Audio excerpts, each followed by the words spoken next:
Hello everyone, आज हम बात करने वाले हैं क्लासिफिकेशन ऑफ कॉन्ट्रैक्ट्स के बारे में। तो शुरू करते हैं।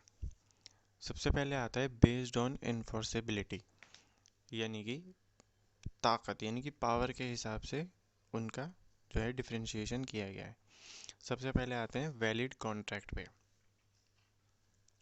वैलिड कॉन्ट्रैक्ट जो होता है सबसे ज़्यादा सही और सबसे ज़्यादा अच्छा, सबसे ज़्यादा लीगल पावर रखने वाला कॉन्ट्रैक्ट जो है वो वैलिड कॉन्ट्रैक्ट ही होता है। वैलिड कॉन्ट्रैक्ट के अंदर हम पढ़ते हैं an agreement enforceable by law is a valid contract. In other words, it satisfies all the requirements of a contract as laid down in section 10.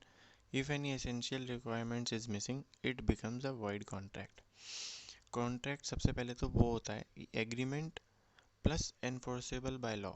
तो वैलिड कॉन्ट्रैक्ट होता है एग्रीमेंट एनफोर्सेबल बाय लॉ, जो कि definition है वही है। इसका मतलब ये है कि वो सारी की सारी रिक्वायरमेंट जो सेक्शन 10 में एक वैलिड कॉन्ट्रैक्ट के लिए दे रखी हैं वो फुलफ़िल करता है। फिर भी अगर कोई रिक्वायरमेंट रह जाती है तो वो वैलिड कॉन्ट्रैक्ट जो है वो ख़त्म हो जाता है और वो बन जाता है वॉइड कॉन्ट्रैक्ट। और वॉइड कॉन्ट्रैक्ट हम आपको यहाँ पे बताने वाले हैं।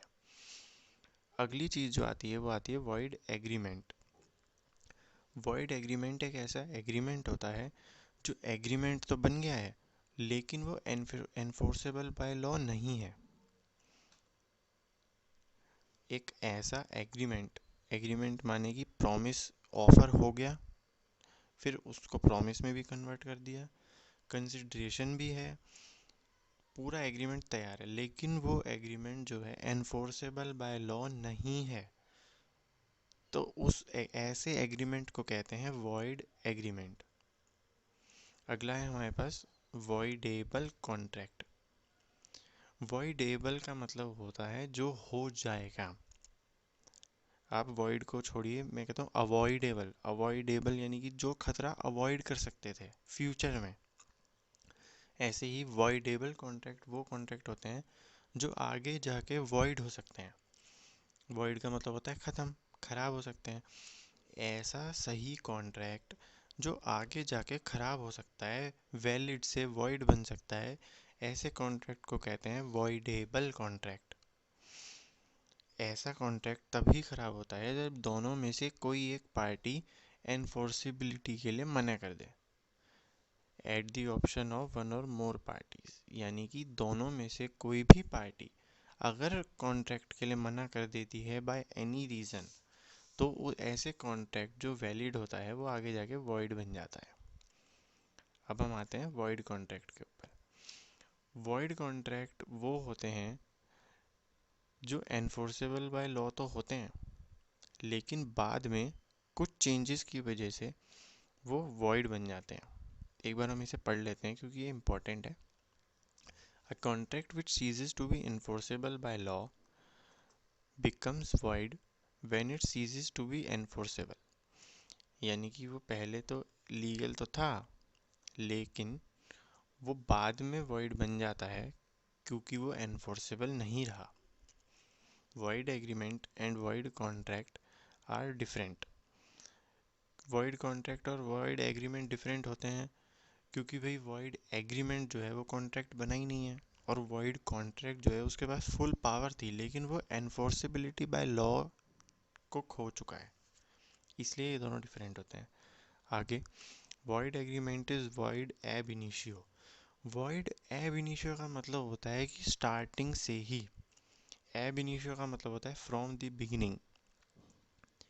But void agreement is a valid contract at the beginning but subsequently becomes void when it ceases to be enforceable।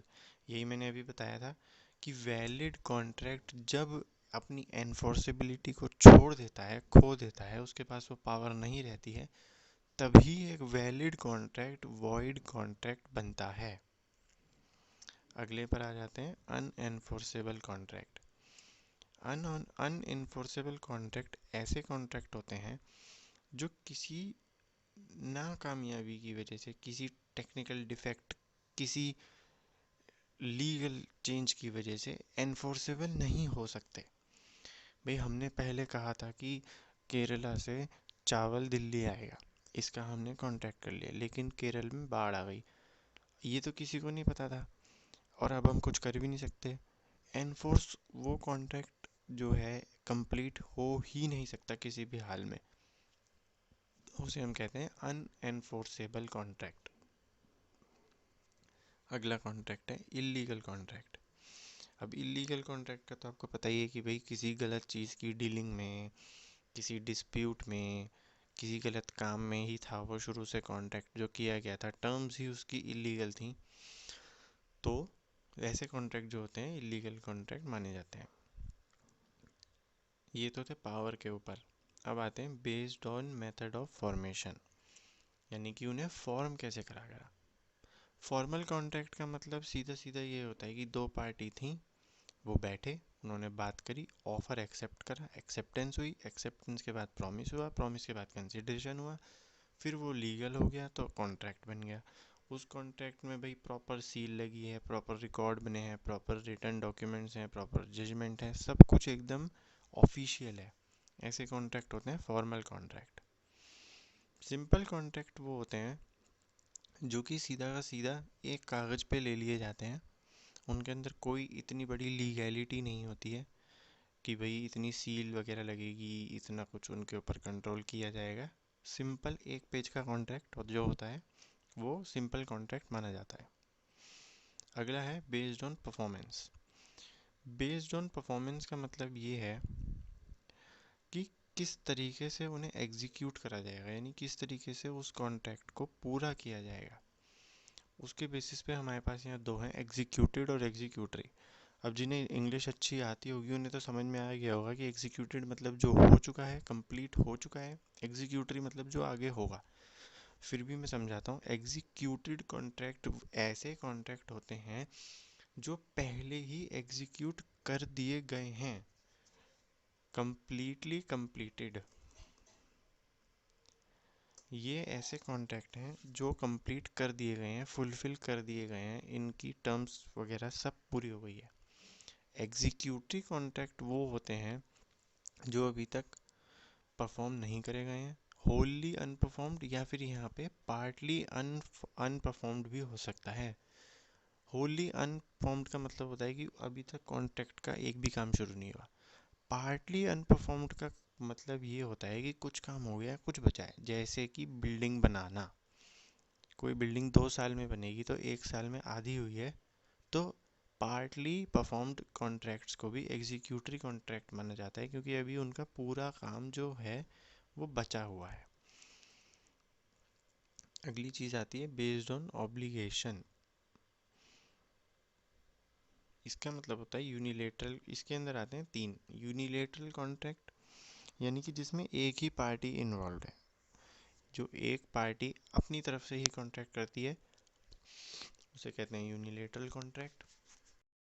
जिसमें 2 पार्टी इन्वॉल्व होती हैं उन्हें कहते हैं बाई। जिसमें 2 से ज़्यादा पार्टी इन्वॉल्व होती हैं उन्हें कहते हैं मल्टीलेटरल कॉन्ट्रैक्ट।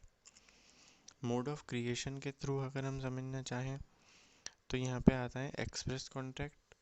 एक्सप्रेस कॉन्ट्रैक्ट मतलब ओरली जो बताया गया है, मुंह से जो बताया गया है, सिर्फ स्पोकन। स्पोकन और रिटन भी ले सकते हैं, लेकिन मेनली स्पोकन आता है। इम्प्लाइड और इन्फर्ड, इसका ये मतलब होता है कि उस दूसरी पार्टी को बाय वर्ड्स कुछ भी नहीं किया गया है, वो सारा का सारा काम रिटन फॉर्मेट में है, पूरे तरीके से काम हुआ है, उसे हम कहते हैं इम्प्लाइड और इन्फर्ड कॉन्ट्रैक्ट। ई कॉन्ट्रैक्ट का मतलब ये होता है कि जिसमें सभी काम ऑनलाइन हुआ है, ईमेल के थ्रू डॉक्यूमेंट शेयर हुए हैं, ई सिग्नेचर हो रहा है, इलेक्ट्रिकली ही सब फाइलिंग हो रही है, उसको हम कहते हैं